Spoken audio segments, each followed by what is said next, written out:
Saluton. Hodiaŭ estas la tago deksepa. Kion vi dirus al neesperantistoj, kiu scivolas pri Esperanto? Se vi volas lerni ĝin, simple faru tion.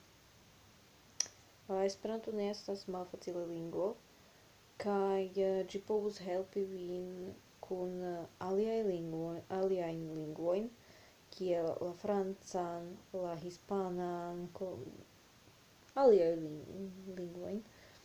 La mondo de Esperanto estas interesa, sed ne estas ofte estas nevidebla se vi ne parolas Esperanto.